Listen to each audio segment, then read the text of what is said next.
আসসালামু আলাইকুম, আমি রুবেয়াত। ও মাই গড, ফাইনালি 1 বছর পরে মেকআপ ভিডিও দিচ্ছি। জানি না আপনাদের কেমন লাগবে, ভালো লাগলে অবশ্যই কমেন্টে জানাবেন।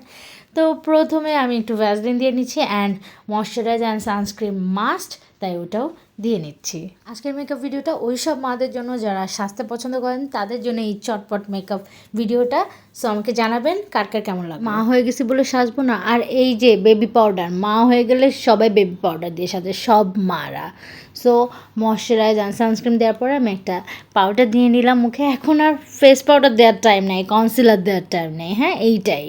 বাচ্চা ঘুমাইছে, মেবি এর মধ্যে আমি কোথাও যাব, তাই এই ভিডিওটা করতে চাচ্ছিলাম। বাট ও মাই গড, আশেপাশের লোকজন অনেক জ্বালায়। তো যাই হোক, একটা কফি নিয়ে আসলাম এর মধ্যে। কেউ ভাবতে পারো আমার কফি মগটা ডার্টি না, এটা ম্যাজিক মগ। যারা 90s কিড তারা এগুলো জানো যে ছোটোবেলায় গিফট পেতে এরকম মগ।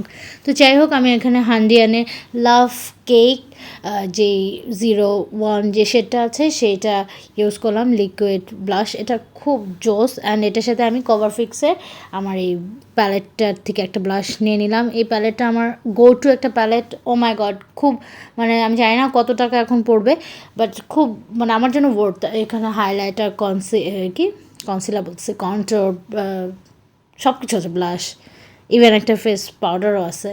তো যাই হোক, ওটা ইউজ করি না, বাট এই তো। আর এখন ব্রাশ দিয়ে তো সাজার টাইমই নেই, ব্রাশটা রাখি, এইটাই অনেক।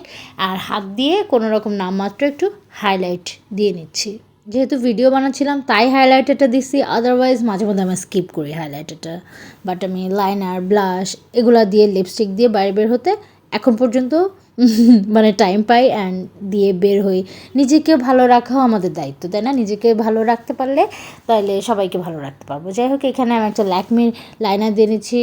এই লাইনারটাও একটা ম্যাজিক লাইনার। যারা লাইনার দিতে পারো অ্যান্ড জলদি দিতে চাও তারা এই লাইনারটা ট্রাই করে দেখতে পারো। এটা ওয়াটারপ্রুফ আছে। আমি আসলে এখন এইটা দিয়েই অনেক স্বাচ্ছন্দ্য বোধ করছি, বিকজ জলদি করে একটা শার্প লাইনার দিয়ে নেওয়া যায়। এখন আমি আমার মেকআপ লুকটা শেষ, যেহেতু লাইনার দেওয়া শেষ, আমি এখন মাস্কারা দিই না। ওইটা একটা অনেক হেজেল লাগে আমার কাছে। তো এখানে ডার্ক ব্রাউন বিউটি গ্লেজার একটা লিপস্টিক দিচ্ছি। এটার কত নাম্বার জানি না, বাট ডার্ক ব্রাউন এটার শেডটা। অ্যান্ড এটা আমি এখন ভ্যাসলিনটা মুছে নিচ্ছি, নাহলে বেশি অয়েলি হয়ে যাবে। অ্যান্ড এটার সাথে অনেক টাইম, ভাই আমার অনেক টাইম। আপনাদের মনে হতে পারে যে তোমার তো টাইম কেমনে।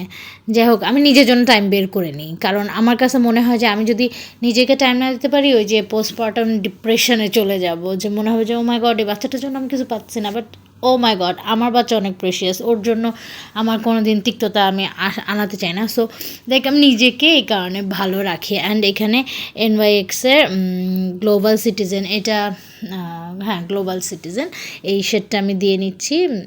খুব সুন্দর লাগে এই কম্বোটা, আমার কাছে খুব ভালো লাগে অ্যান্ড পশ লাগে। And yes, this is my final look.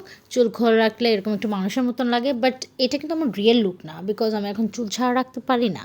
আমি বাচ্চাকে নিয়ে বাইরে গেলে আমার ক্লিপ একটা পরতেই হয়। তারপর আমার বাচ্চা যদি আমার ক্লিপ দেখে ফেলায়, তখন টিপটা ধরে টান দেয়। তারপর আলটিমেটভাবে যতই ছাড়া থাকি আমাকে পাগলের মতন লাগে।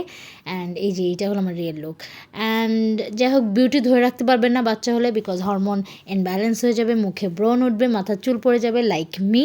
এই যে সামনে দিয়ে সব চুল পড়ে গেছে, খোপা করার টাইমে তো দেখছি। হঠাৎ মনে হলো একটু লিপ গ্লস দিয়ে নিই, তাই দিয়ে নিলাম। আর সব মামিদের জন্য এটা বলবো, অলওয়েজ নিজেকে ভালো রাখবেন। আর আজকের মতন এখানেই, আল্লাহ হাফেজ, বাই বাই।